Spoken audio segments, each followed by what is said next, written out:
Good morning student. मैं Elan Jatolia, assistant professor in chemistry, Shri Govind Guru government college Banswara. आज के वीडियो लेक्चर में विलेनों का संगठन, कंपोजिशन ऑफ सॉल्यूशन के बारे में चर्चा करूंगा।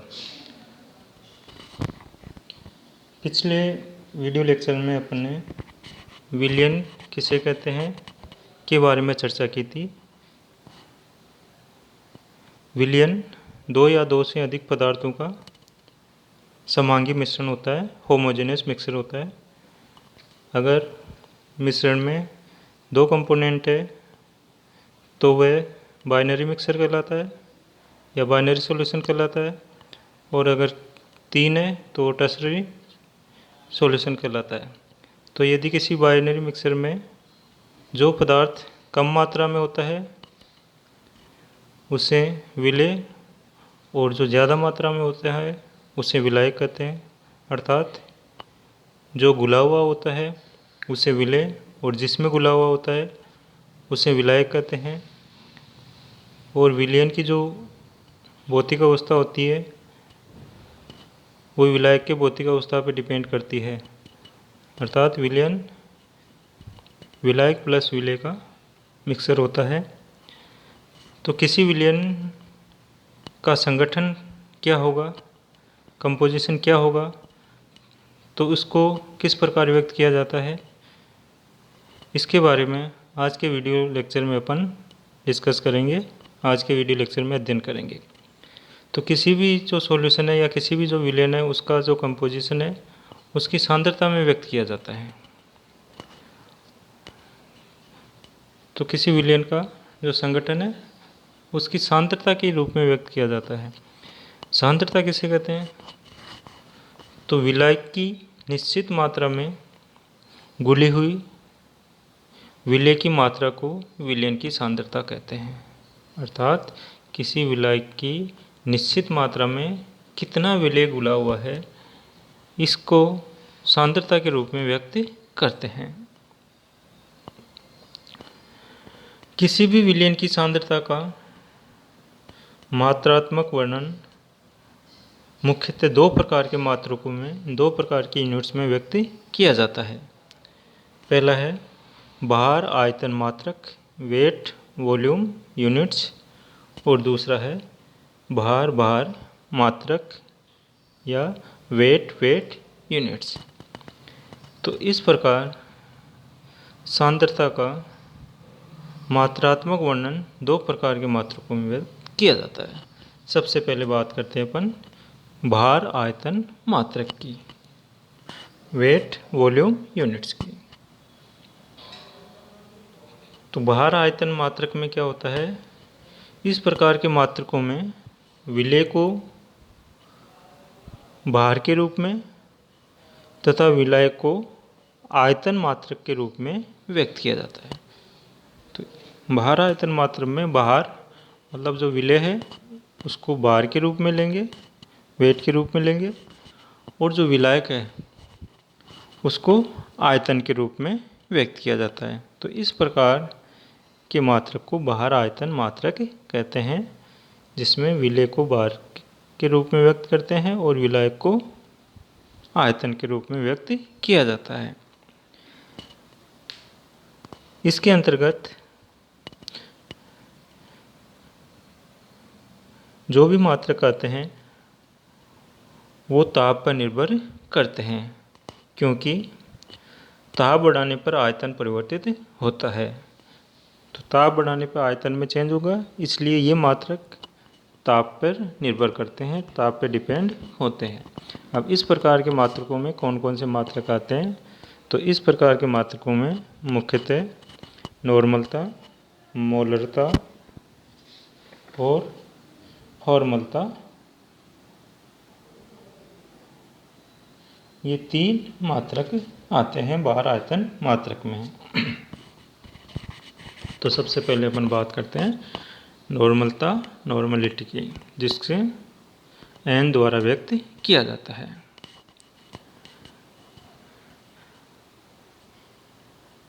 नॉर्मलता किसे कहते हैं? तो देखिए, विलेय के ग्राम तुल्यांकी की संख्या, विलेय के ग्राम तुल्यांकों की संख्या जो 1 लीटर विलेय में घुली हुई होती है उसे विलेय की नॉर्मलता कहते हैं। अर्थात इसमें जो विलेय होगा वो ग्राम तुल्यांक की संख्या के रूप में होगा और जो विलायक होगा वो 1 लीटर होगा। तो 1 लीटर में विलेय के कितने ग्राम तुल्यांकी की संख्या घुली हुई है उसे नॉर्मलता कहेंगे। अर्थात n = विलेय के ग्राम तुल्यांक अपॉन विलेय का आयतन, और आयतन हमेशा लीटर में लेना है। या इसको इस प्रकार भी व्यक्त किया जा सकता है, n = विलेय की मात्रा जो ग्राम में लेंगे अपॉन विलेय का तुल्यांकी बार इंटू विलेय का आयतन लीटर में। इस प्रकार नॉर्मलता को व्यक्त किया जाता है। विलेयों की नॉर्मलता को व्यक्त करने के लिए सेमी, डेसी या सेंटी इत्यादि का प्रयोग किया जाता है। जैसे n/2 का अर्थ है सेमी नॉर्मल विलियन। तो इस प्रकार भार आयतन मात्रक में सबसे पहला जो मात्रक था वो है अपना नॉर्मलता। दूसरा देखिए मोलरता, मोलेरिटी, जिसको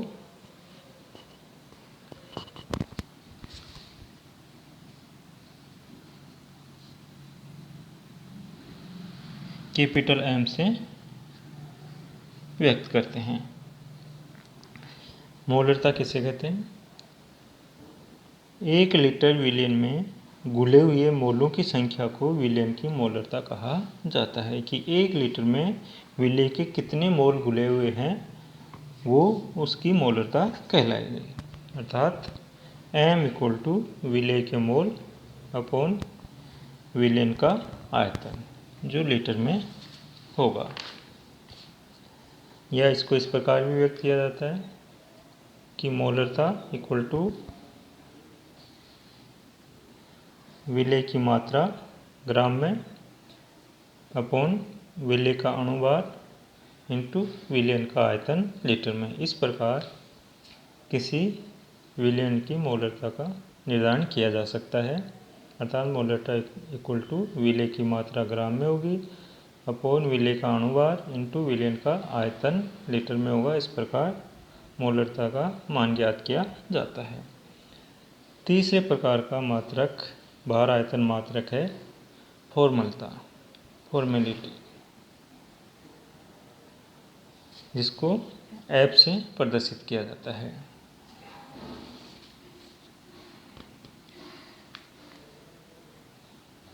जब विलेय विलेय में या तो सगुणित हो जाता है या वियोजित हो जाता है तो सांद्रता को व्यक्त करने के लिए फॉर्मलता मात्रक का उपयोग किया जाता है। जैसे अगर बेंजोइक अम्ल को अपन बेंजीन में घोलते हैं तो उसके द्विलक डाइमर बन जाता है। अर्थात बेंजोइक अम्ल के 2 अणु आपस में जुड़ जाते हैं, वो डाइमर का निर्माण करते हैं, अर्थात वो सगुणित हो जाते हैं। इसी प्रकार यदि NaCl को घोला जाता है तो वह भी वियोजित हो जाता है। तो जहाँ पे विलेय या तो सगुणित हो जाता है या वियोजित हो जाता है तो उस प्रकार के विलेय की सांद्रता को व्यक्त करने के लिए फॉर्मलता का उपयोग किया जाता है। अतः 1 लीटर विलेय में घुले हुए विलेय के ग्राम सूत्रबारों की संख्या को विलेय की फॉर्मलता कहते हैं। अतः F = विलेय के ग्राम सूत्रबार अपॉन विलेन का आयतन जो लीटर में होगा। या इसको इस प्रकार भी व्यक्त कर सकते हैं, F इक्वल टू विलेय की मात्रा ग्राम में अपॉन विलेय का सूत्रवार इंटू विलेन का आयतन लीटर में।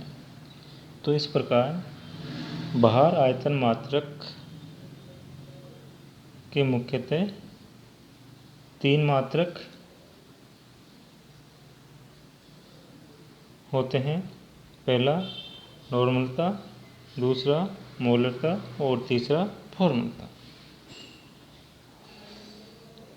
अब बात करते हैं दूसरे प्रकार के मात्रकों की। भार बार मात्रक, वेट यूनिट, जिसको W/W के रूप में व्यक्त किया जाता है। इस प्रकार के मात्रकों में विलेय तथा विलायक दोनों को ही भार में व्यक्त किया जाता है, अर्थात विलेय की मात्रा को भी भार में लेंगे और विलायक की मात्रा को भी भार में व्यक्त करेंगे। ये जो मात्रक होते हैं ये ताप पे निर्भर नहीं करते हैं, क्योंकि भार ताप पर निर्भर नहीं करता, इसलिए ये मात्रक भी ताप पर निर्भर नहीं करते। इनमें निम्न मात्रक होते हैं।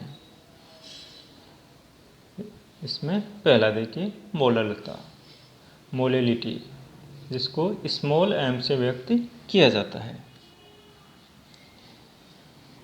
1 किलोग्राम विलायक में उपस्थित विलेय के मोलों की संख्या को उस विलेन की मोलरता कहते हैं, अर्थात मोलरता इक्वल टू विलेय के मोल अपॉन विलायक का द्रव्यमान जो किलोग्राम में होगा। या इसको इस रूप में भी लिख सकते हैं, m इक्वल टू विलेय का भार ग्राम में अपॉन विलेय का अणुभार इंटू विलायक का द्रव्यमान जो किलोग्राम में होगा। तो मोलरता में 1 किलोग्राम विलायक में उपस्थित विलेय के मोलों की संख्या को मोलरता कहते हैं।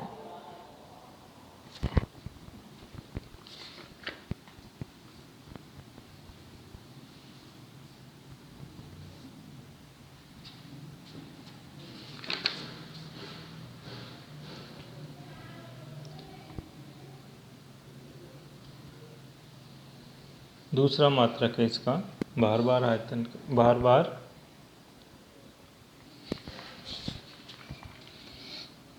मात्रक का दूसरा मात्रक है भार प्रतिशत, वेट परसेंटेज।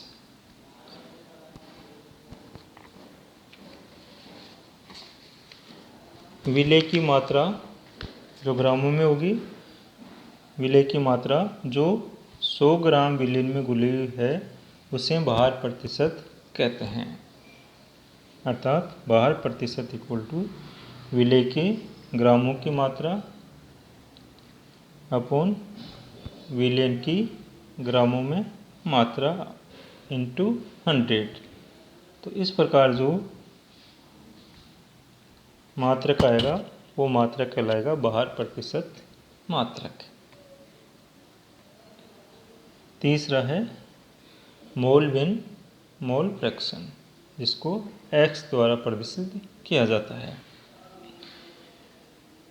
विलेय जो होता है उसमें 2 घटक होते हैं, विलेय और विलायक। तो देखिए विलेय में किसी घटक के मोलों की संख्या तथा विलेय में उपस्थित सभी घटकों के कुल मोलों की संख्या के अनुपात को उस घटक का मोल भिन्न कहते हैं।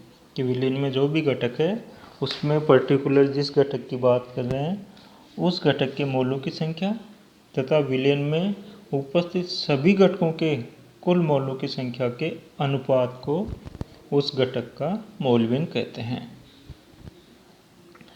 अतः जो विलेय है उसमें किसी अवयव का मोल अंश ज्ञात करना है, तो मोल अंश जिसको अपन x द्वारा प्रदर्शित करते हैं, x इक्वल टू अवयव के मोलों की संख्या अपॉन सभी अवयवों के कुल मोलों की संख्या का जो अनुपात होगा वो मोल भिन्न x होगा।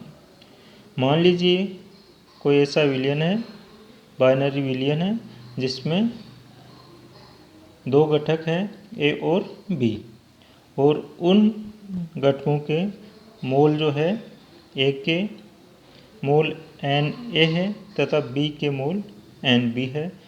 तो उन घटकों का मोल भिन्न इस प्रकार ज्ञात किया जाएगा।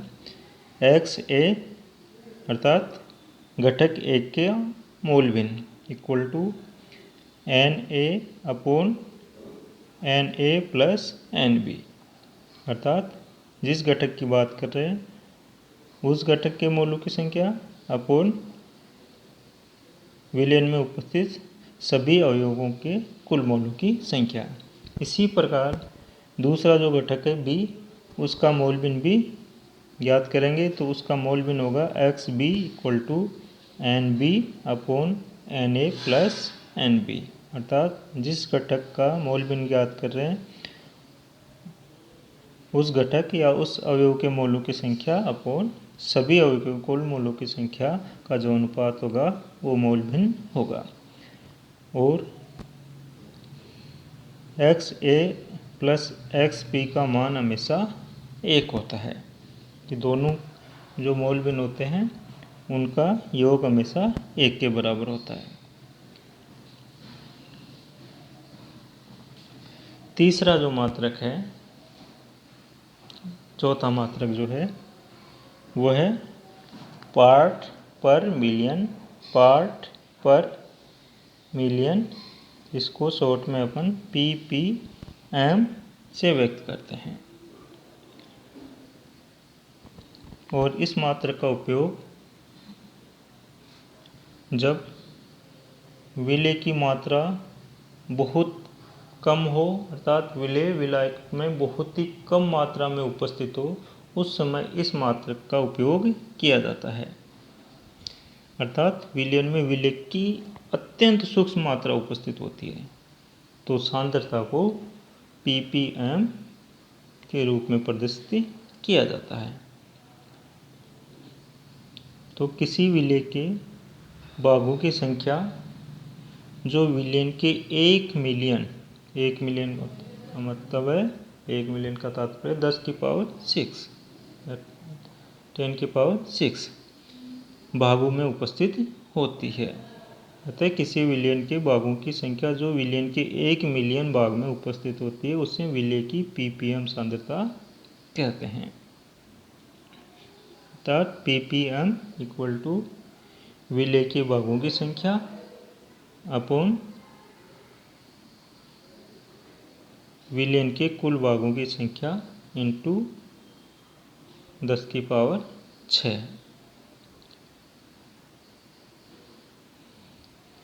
ppm का मुख्यतः उपयोग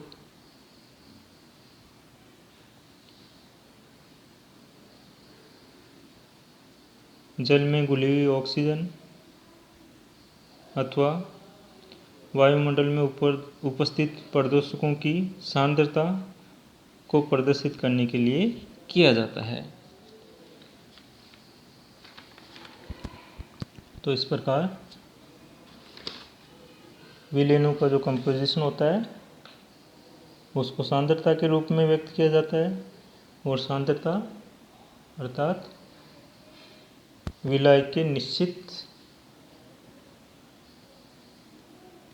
मात्रा में घुले हुए विलय की मात्रा को सांद्रता कहते हैं। और सांद्रता को व्यक्त करने के लिए मुख्यतः दो प्रकार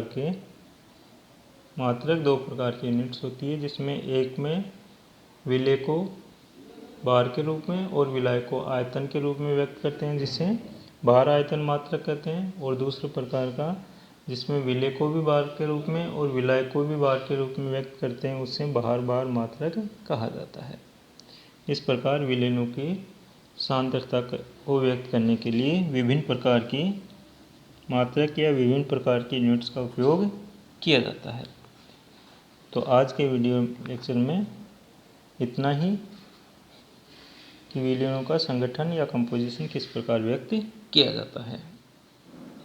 धन्यवाद। अगले वीडियो लेक्चर में